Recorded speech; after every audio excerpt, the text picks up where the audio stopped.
A paz do Senhor Jesus, meus irmãos, você líder, professor dos jovens, nós estamos aqui na nossa 10ª aula. Nós vamos falar hoje sobre o cuidado com o vento de doutrina. Eu sou Romilson de Andrade, estou aqui com meu amigo Gustavo Vasconcelos. Paz do Senhor, Gustavo. Paz do Senhor, Romilson. Estamos aqui, mais uma aula, empolgadíssimos, e já, inclusive, eu acredito que é uma das aulas que vai culminar tudo aquilo que a gente já tinha falado anteriormente, né? Que dentre tanta doutrina que nós podemos aprender de forma que vai edificar a nossa vida espiritual, a nossa mente, o nosso relacionamento com Deus, a gente precisa tomar muito cuidado com aquilo que está infiltrado, aquilo que é chamado vento de doutrina. O vento de doutrina sempre vai passar, e as pessoas que não estão fundamentadas na rocha da doutrina de Cristo, em Cristo, elas com certeza passarão levadas pelo vento de doutrina. Então, para a nossa aula, nós vamos falar no nosso texto principal que está em João, no capítulo 7, versículos 16 e 17, que diz assim: Jesus respondeu e disse-lhes: A minha doutrina não é minha, mas daquele que me enviou. Se alguém quiser fazer a vontade dele pela mesma doutrina, conhecerá se ela é de Deus ou se falo de mim mesmo. É interessante que Jesus ele vai trazer aqui para todos os seus espectadores algo que pareceu chocar-lhes. Uma hora estavam falando que Jesus ele ensinava com autoridade, falava daquilo que lhe é próprio. Mas Jesus aqui dando testemunho de que ele vinha de Deus, a qual ele era um com Deus, ele está falando, olha, essa doutrina que eu venho vos falar, eu vos ensino pelo poder de Deus, eu dou daquilo que já me foi entregue, que foi dado por Deus Pai. Então, veja aqui, quando Jesus fala sobre toda essa, digamos, essa carga de doutrina que é importante e basilar para as nossas vidas, isso vem diretamente do próprio Deus, a qual ele naquele tempo estava em sua figura humana, ou seja, enviado pelo próprio Deus para falar sobre a verdadeira doutrina. E o resumo da nossa lição vai nos dizer que as escrituras sagradas nos ajudam a identificar os falsos ensinos, nos preparando para resisti-lo. Eu acredito que você com certeza já ouviu falar sobre o dom espiritual de discernimento, a qual está no rol exemplificativo de 1 Coríntios, e ele vai falar sobre alguns dons, 1 Coríntios capítulo 12. Dessa forma, ele vai falar sobre a profecia, sobre os dons de curar, e dentre eles tem o dom de discernimento. Mas antes mesmo de a gente receber o discernimento de espíritos, nós já podemos desenvolver o discernimento através do conhecimento da palavra de Deus. Então é o primeiro discernimento que todo crente deve desenvolver através da leitura e do estudo da palavra de Deus. Conhecendo a palavra de Deus, conhecendo texto e contexto, nós não cairemos em ventos de doutrina. Nós estaremos firmados na palavra de Deus, a qual também, um texto bíblico que nos dará subsídio para essa aula, se encontra no livro de Efésios, no capítulo 4, versículos 11 a 16, que diz assim: Ele mesmo deu uns para apóstolos, e outros para profetas, e outros para evangelistas, e outro para pastores e doutores. Ele mesmo está falando sobre o ministério ao qual Cristo mesmo deu, querendo o aperfeiçoamento dos santos. Então, para que serve? Isso daqui é o ponto-chave, é o ápice desse contexto, pelo menos na minha perspectiva, nessa nossa aplicação neste momento, é o ápice da aplicação do contexto do porquê esses ministérios foram dados. Para que serve o apóstolo? Para que dos profetas, dos evangelistas, dos pastores e dos doutores, dos mestres, dos professores? Qual que é o nosso papel? É o aperfeiçoamento dos santos, para que a obra do ministério, para a edificação do corpo de Cristo. Isso aqui, para sermos melhor em Cristo, para nós nos aprimorarmos. É para isso que serve o ensino da palavra de Deus. É para isso que serve os profetas, é para isso que serve os evangelistas, para que o corpo de Cristo espiritual seja aperfeiçoado através do ministério da palavra. Aí o verso 13: Até que todos cheguemos à unidade da fé e ao conhecimento do Filho de Deus, a varão perfeito, à medida da estatura completa de Cristo. E esse período aqui, a gente pode dizer de um período escatológico, a qual todo momento em que a igreja está na terra, a igreja constituída de pessoas imperfeitas, né, a qual nós trabalhamos para que cada vez mais nós cresçamos à medida da estatura de Cristo, de modo que a gente ainda não vai encontrar a perfeição. Você vai procurar um local, uma igreja perfeita, você não vai encontrar. Porque pela promessa a qual está descrita aqui, a medida da estatura completa em Cristo vai ser quando essa glória de Deus nos encher à medida que nós chegamos nessa estatura perfeita e completa, que vai ser na glória com Cristo. Mas, objetivando esse fim, E até que todos cheguemos a essa unidade, que é como começa o verso 13, o que acontece no versículo 14? Para que não sejamos mais meninos inconstantes, ou seja, a inconstância teológica é o sinônimo de meninice cristã. É a inconsistência teológica. Uma hora você está acreditando numa coisa, outra hora você está acreditando noutra coisa através da mesma base. Levados em roda por todo o vento de doutrina. Aquela pessoa que está perdida, não sabe para onde vai. Pelo engano dos homens que com astúcia enganam fraudulosamente. É importante lembrar que o engano da falsa doutrina acontece dentro do lugar que é estabelecida a verdadeira doutrina. Dentro da igreja também existem as falsas doutrinas, por isso nós devemos estar apegados com o ensino da palavra de Deus, a qual é o que Pedro vai denunciar na sua segunda carta, que os falsos mestres estariam chegando, a qual Judas já falou que eles já estavam no nosso meio, a qual Paulo falou também, olha, eu temo por vocês que assim que eu morrer vai vir um monte de lobo devorador, vai querer acabar com todos vocês, os falsos mestres. Então essas pessoas dentro da igreja que usa com astúcia engana fraudulosamente. Antes, seguindo a verdade em amor, cresçamos em tudo naquele que é a cabeça, Cristo. Ou seja, Cristo deu os apóstolos, os evangelistas, os mestres, pastores e doutores. Não é neles que nós crescemos. Nós crescemos em Cristo, que é o centro, é o cabeça, é o guia da igreja. Do qual todo o corpo, agora ele está falando de toda a unidade básica do corpo, todo membro, bem ajustado e ligado pelo auxílio de todas as juntas, segundo a justa operação de cada parte, ou seja, cada um é uma parte diferente, mas todos fazem parte do mesmo corpo. Faz aumento do corpo para sua edificação em amor. Aqui é uma construção de corpo, e esse corpo é edificado no amor de Deus, crescendo e se desenvolvimento até que cheguemos à estatura de Cristo. Eu posso fazer aqui, só para finalizar essa parte, uma assimilação. Ela parece ser um pouco complicada ao início, mas eu entendo que o Cristo como cabeça já está formado, mas à medida que a igreja vai se desenvolvendo, até que chegue na plenitude, tal como é a cabeça, o corpo. Então a igreja vem se desenvolvendo até que chegue na estatura do cabeça que é Cristo, e nesse momento será o momento em que a igreja estará pronta e será arrebatada.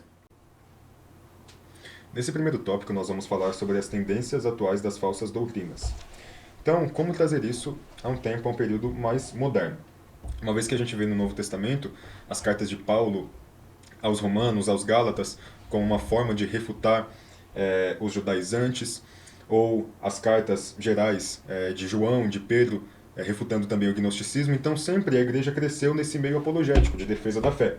E nós não somos diferentes, e é por isso que nós devemos nos situar dentro desse contexto. Quais são as tendências doutrinárias da atualidade? Já que Paulo lutou contra os judaizantes ou contra os legalistas, Pedro, João lutaram contra os gnósticos, com o que nós devemos lutar? Então, o subtópico 1 fala sobre tempos pós-modernos. Precisamos compreender o momento em que estamos. Houve, inclusive, uma lição bíblica dos jovens já há muitos anos atrás, a qual eu tive contato em um determinado estudo, e ela falava sobre a tribo de Issacar. No primeiro livro das Crônicas, se eu não me engano, capítulo 12, diz que eles sabiam discernir o tempo. E isso é uma característica crucial dentro de um exército, e nós somos o exército de Cristo. Não de forma tipológica nós entendemos esse texto, mas as características de um exército dinâmico com um propósito. Então nós precisamos compreender os tempos e saber tomar decisões nesse sentido, ser uma Issacar e compreender o que está acontecendo no mundo ao nosso redor. Então, é por isso que nós precisamos nos orientar na linha do tempo. Nós estamos em tempos pós-modernos. E é crucial que o professor oriente os seus alunos sobre o que são tempos pós-modernos. Então, a primeira coisa que devemos colocar em nossa mente é: o mundo ocidental enfrenta uma transição. E essa transição, segundo os estudiosos, sociólogos, historiadores, pode ser muito bem comparada à transição entre Idade Média e Idade Moderna.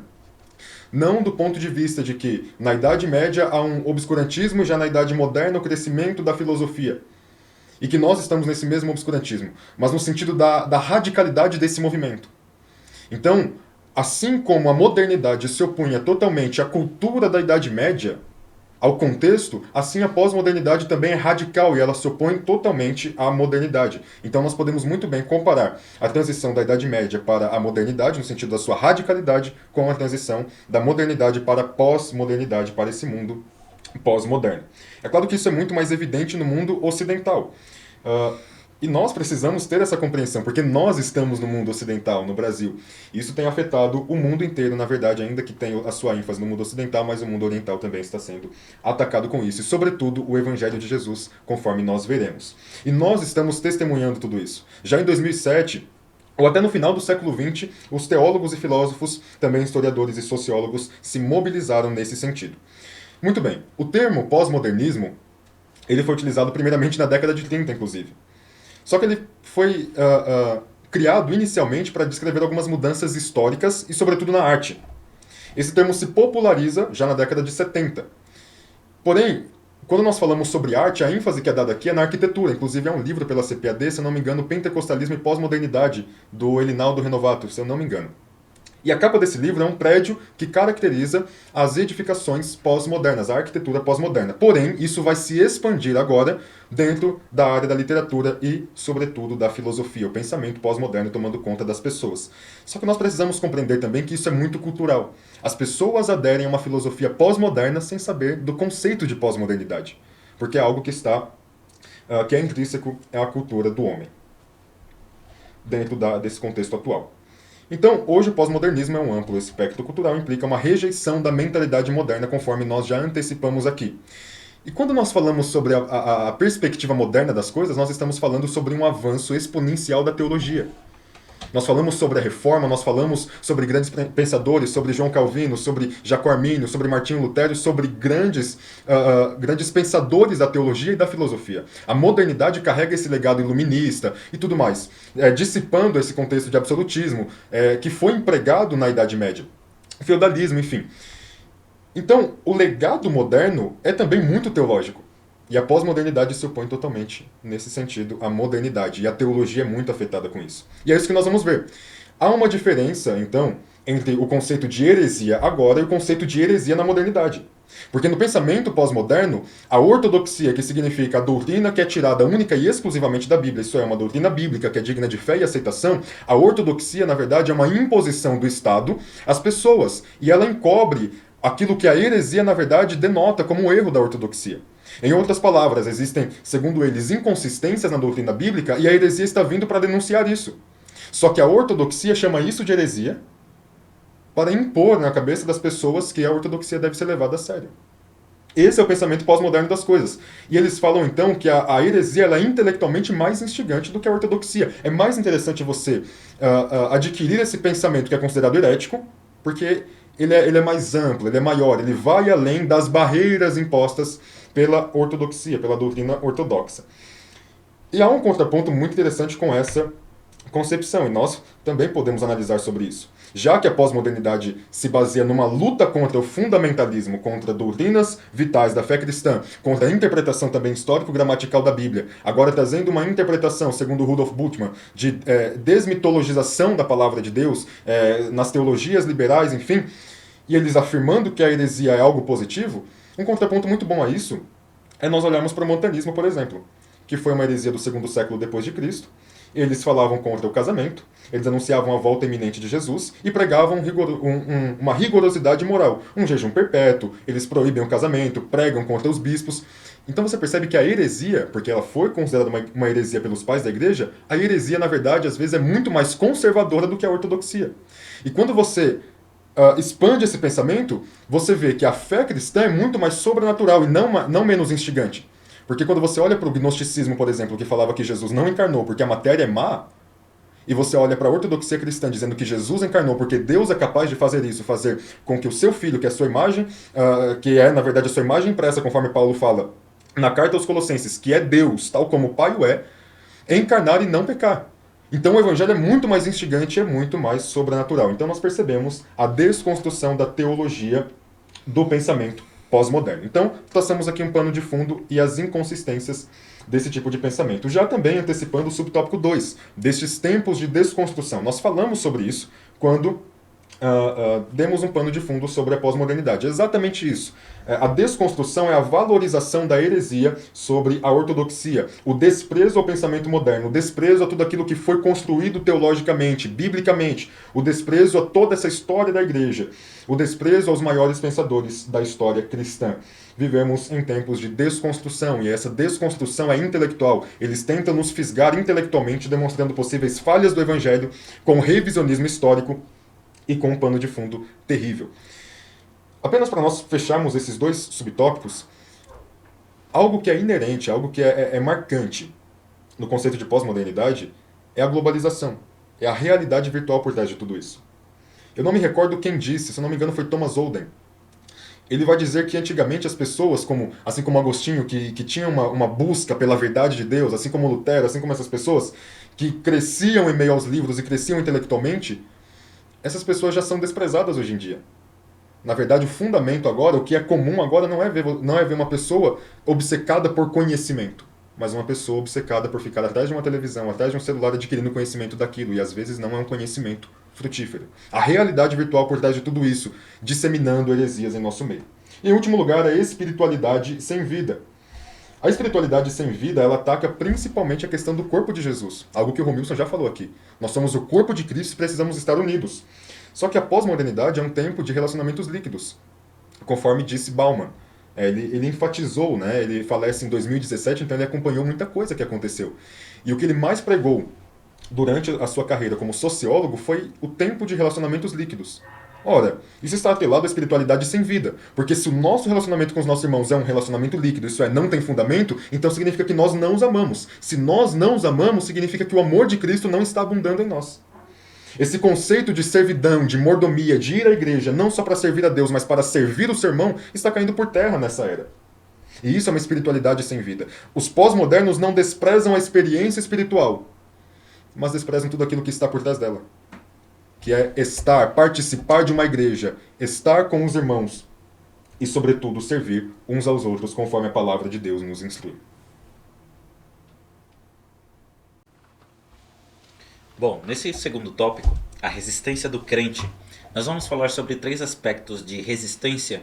Primeiro, em relação ao mundo que precisa ser resistido, depois o mundo sem fundamentos e a vitória que vence esse mundo.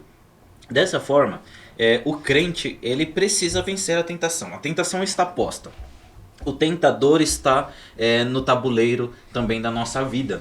Nós precisamos entender que nesse mundo nós não estamos aqui despropositados e também nós não estamos alheios aos ataques de Satanás. Quando Deus nos disse, mais especificamente a Israel, a qual pode ser descrito também para toda a igreja, no livro de Isaías, no capítulo 40, ele diz assim, olha, quando vocês passarem pelo fogo, ele não te queimará. Quando vocês passarem pelas águas e pelo rio, ele não te submergerá nem te afogará. A ideia aqui é que Deus não nos isentou de passarmos tanto pelo fogo ou pelas águas. Nós assim o passaremos. Nós passaremos por esse mundo de tentação, num mundo de provação.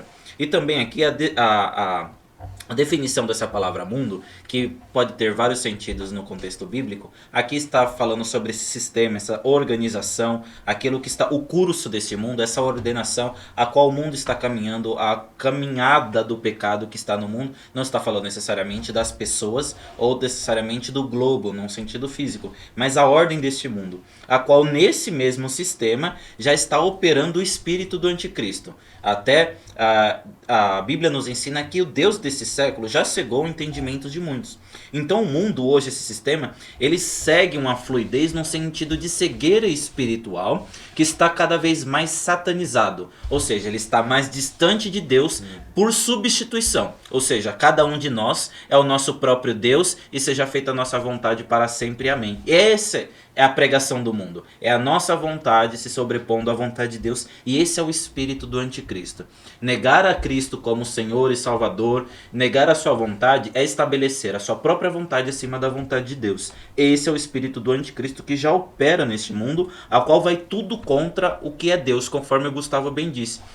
A vontade de Deus ela é estabelecida, a vontade de Deus está posta, a vontade de Deus pode ser conhecida, mas toda vez que a gente vai no caminho inverso, na contramão daquilo que Deus reservou para a nossa vida, estamos operando segundo o espírito do anticristo. E esse espírito do anticristo, se não tomarmos cuidado, ele é vento de doutrina dentro da igreja. Quando a gente não entende que a operação do ministério, do pastorado, da autoridade sobre os crentes, a qual é regido pelo pastor, e nós queremos subverter a vontade do pastor, a nossa própria vontade, esse é o espírito do anticristo. Quando nós não analisamos a profecia, o profeta, a vida do profeta no sentido individual, conforme se ensina 1 Coríntios no capítulo 11, analise-se pois o homem a si mesmo. Se a gente não se analisa, se a gente não julga a profecia, se a gente não conhece pela luz da palavra, nós estamos tanto como o mundo num mundo sem fundamentos. Se nós não entendermos a Bíblia, se nós não a lermos, se nós não termos um relacionamento com Deus, a nossa vida não está pautada em nada. E nisso, conforme essa desconstrução,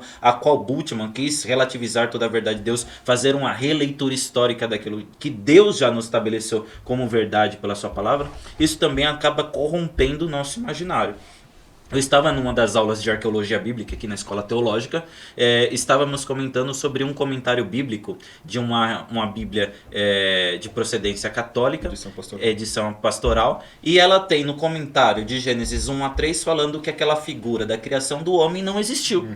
Que ali é o primeiro sinal opressor a qual o homem estava oprimindo alguém mais frágil que era a mulher, é a figura de luta de classes entre o proletariado, essa besteira toda a qual quer colocar um homem contra o homem e dessa briga desconstruir completamente todo o fundamento bíblico da unidade cristã qual nós temos em Cristo, né? E ainda esse mundo sem fundamento ao qual, se nós não tomarmos cuidado, está invadindo os pensamentos teológicos na igreja, na música, inclusive, a corrupção do imaginário, ou seja, nós estamos fazendo músicas a qual relativiza a vontade de Deus e coloca o homem no centro de todas as coisas, a qual está dizendo que cada um tem o seu próprio evangelho e cada um faz conforme a sua própria vontade. Isso não é evangelho.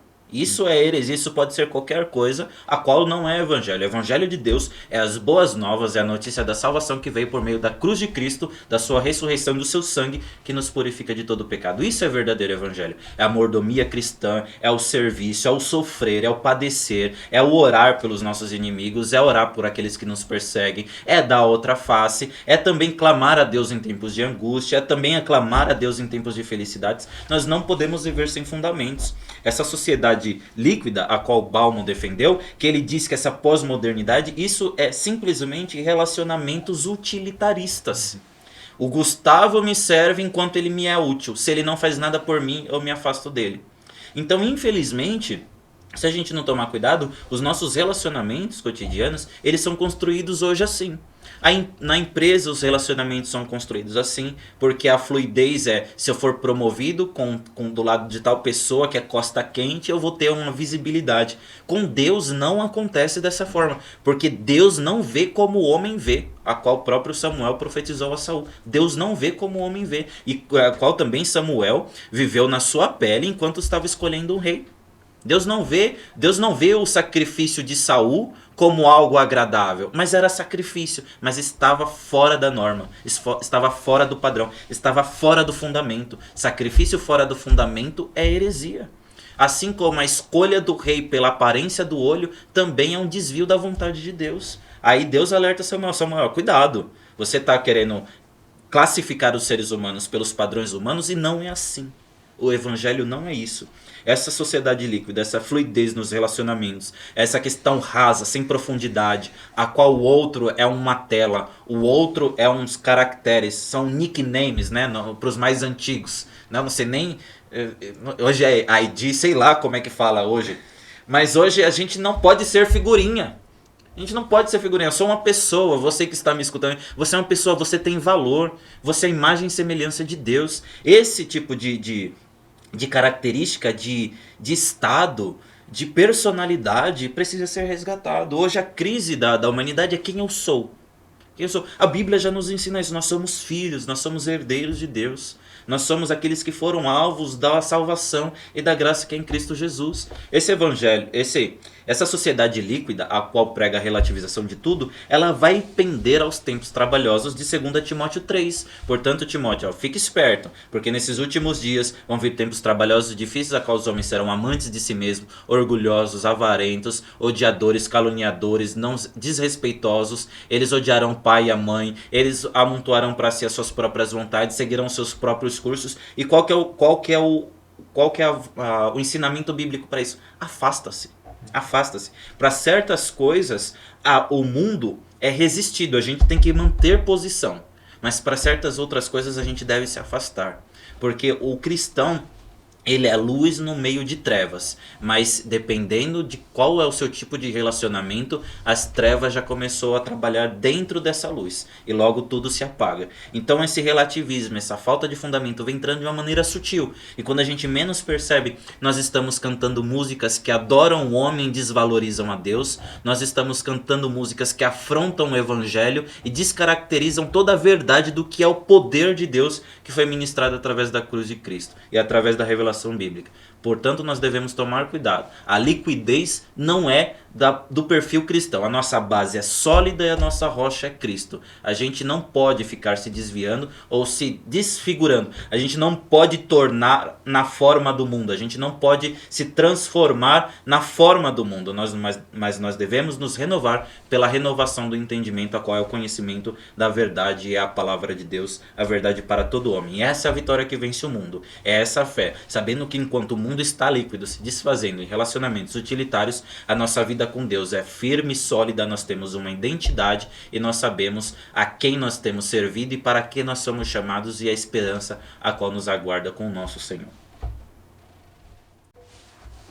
Muito bem, nesse último tópico agora nós vamos falar sobre ame o Senhor, ame a sua palavra. Até aqui nós tratamos sobre a origem das heresias no nosso contexto. E como nós lidamos com tudo isso? Primeiramente de uma forma espiritual, de uma forma interior. Não tem como se fazer apologética sem amar a Deus. Não tem como se fazer apologética sem amar os seus irmãos. A apologética sem amor, só como uma forma de demonstração de conhecimento, ela é vã, é fútil. É uma apologética que se demonstra apenas vaidosa. Amar a Deus, amar a sua palavra e amar os seus irmãos é algo essencial. Então, o primeiro subtópico é criados para amar. Bom, Deus é a fonte de todo amor. Segundo o próprio texto bíblico, Deus é amor. E nós só podemos amar porque primeiro Ele nos amou. E nesse sentido, então, se nós fomos criados para amar, nós devemos amar alguma coisa. A grande questão é que em muitos momentos nós direcionamos o nosso amor para coisas erradas. Para aquilo que não faz parte do propósito de Deus. Deus nos criou para amar. E segundo o relato de Gênesis, Deus nos criou para amar algumas coisas. Para amar primeiramente a Ele. Para amar aqueles que estão ao nosso redor. Para amar a sua criação. E para repudiar aquilo que vai contra as suas ordenanças. Todavia, em muitos momentos, nós somos amantes de si mesmos. Ou de nós mesmos. Em muitos momentos somos amantes do dinheiro, segundo o que Paulo fala na primeira carta de Paulo a Timóteo, no capítulo 6, no versículo 10, conforme o próprio autor cita aqui, 2 Timóteo 3:2, quando os homens são amantes de si mesmos. Ele diz algo interessante. A expressão afeição é usada para demonstrar a pureza e a força do amor, pois indica a forte inclinação para algo, capaz de levar uma pessoa a abrir mão de sua própria vida em favor do outro, segundo o texto de 1 Tessalonicenses capítulo 2, versículo 8. Nós falamos na aula para os juvenis que o amor vem de uma palavra grega, agape. Agape diz respeito a um amor sacrificial, que é demonstrado por escolhas e por atitudes. Não é um amor apenas de emoções. Então, eu estou disposto a me sacrificar por aquilo. Então, são coisas, eu amo aquilo que é prioridade na minha vida. Veja, então, que o homem foi criado para estabelecer prioridades. Sendo que ele foi criado para amar, então ele foi criado para estabelecer prioridades na sua vida, as quais serão maiores, às vezes, do que a sua própria vida e das quais ele estará disposto também para se sacrificar ou para se entregar por elas. O amor é condutor das boas ações humanas. Ele determina a direção a ser trilhada. Aonde está, então, distribuído o nosso amor? Quais são as nossas prioridades? O homem foi criado para amar a Deus. Entretanto, o pecado desvirtuou esse propósito, levando-o a desviar-se do seu amor. Em Cristo, o homem tem todas as condições para amar e redirecionar o amor a Deus. Cristo veio para restaurar aquilo que foi deturpado pelo pecado. Se antes nós, então, fomos criados para repudiar aquilo que vai contra a ordem de Deus, e se o pecado afeta a nossa mentalidade para que nós apoiemos essas coisas, o sangue de Cristo, a obra de Cristo, a graça de Cristo é capaz de dissipar tudo isso. Você percebe então a ortodoxia extremamente atrelada à obra de Jesus. Porque é ele que nos livra de qualquer complicação teológica que desvirtue das verdades bíblicas. É o Espírito Santo que nos faz discernir, claro, apoiado no nosso conhecimento bíblico, mas é a obra de Jesus que dissipa tudo isso que foi causado pelo pecado. Não há como fazer apologética sem amar o Calvário. Ame ao Senhor, este é o segundo tópico. E ele faz uma citação ao texto de Deuteronômio, capítulo 6, versículo 5, que é uma repetição da lei para a nova geração. É interessante quando nós analisamos o texto de Deuteronômio 6. O que Deus está querendo mostrar para o povo é, ainda que as gerações passem, a palavra deve ser conservada, a palavra deve ser mantida na mesma proporção que ela foi dita no passado, nessa mesma proporção ela é dita no presente, ela deve ser mantida por vocês. Nos símbolos que são encontrados lá, de amar ao Senhor e de praticar essas coisas, de colocar diante dos seus olhos, de colocar diante do seu coração, de colocar diante das suas mãos, das portas da sua casa, todos os símbolos falam que tudo aquilo que nós fazemos deve culminar, deve ser na verdade originado pelo amor ao Senhor e culminar também neste amor. Então esse texto de Deuteronômio 6,5 serve como referência quanto à forma adequada do ser humano se relacionar com o Criador. O próprio Senhor Jesus reverberou esta ordem, Lucas 10, 27. Em todo o Novo Testamento há incentivo ao amor a Deus e a Cristo, sob graciosas promessas. O salmista afirmou que os que amam a Deus têm garantia de sua eficaz proteção, fazendo-o triunfantes nas mais diversas batalhas. Portanto, o amor a Deus é também uma forma de resistência aos ataques das tendências atuais das falsas doutrinas. Depois nós falaremos sobre o amor à palavra de Deus. Mas nós precisamos fazer uma reflexão antes disso. Ora, aqueles que tentaram desconstruir as verdades bíblicas demonstram seu desinteresse por Deus, pela sua obra e o seu desamor pelo próprio Deus. Rudolf Bultmann é um bom exemplo disso. Aquele que disse que Cristo não operou os milagres que operou. Aquele que diz que Cristo não ressuscitou conforme aquilo que está relatado no texto.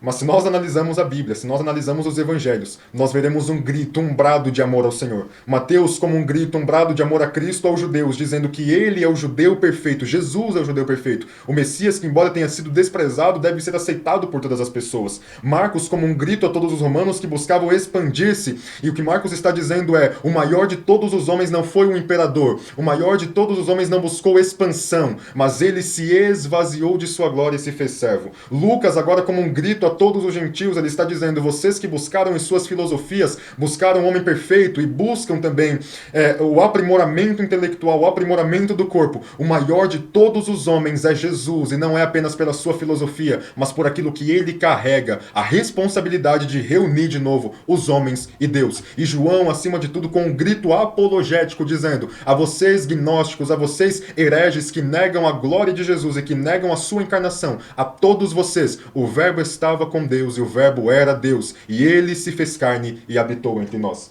Isso é amor a Deus, é gritar às pessoas que estão ao nosso redor, bradar aquilo que diz respeito à realidade da fé cristã.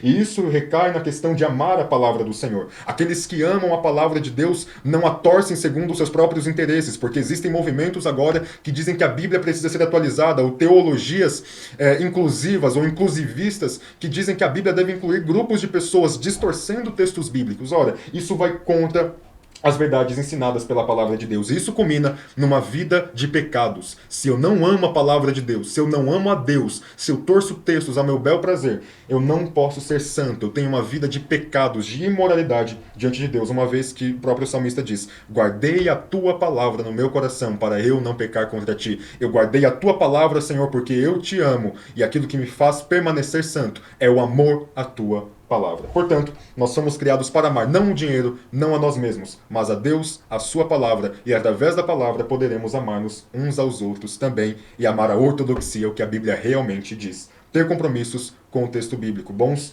procedimentos exegéticos, hermenêuticos e interpretativos da palavra do Senhor, com responsabilidade, amor e compromisso. Portanto, meus irmãos, que Deus os abençoe em Cristo Jesus. Desejamos uma boa aula a todos vocês. Mais uma vez, compartilhem esse trabalho para que chegue nos professores de Escola Bíblica Dominical, não só das suas igrejas, mas os que você conhece, para que esse trabalho se expanda para o crescimento do reino de Deus. Deus os abençoe. Uma boa aula.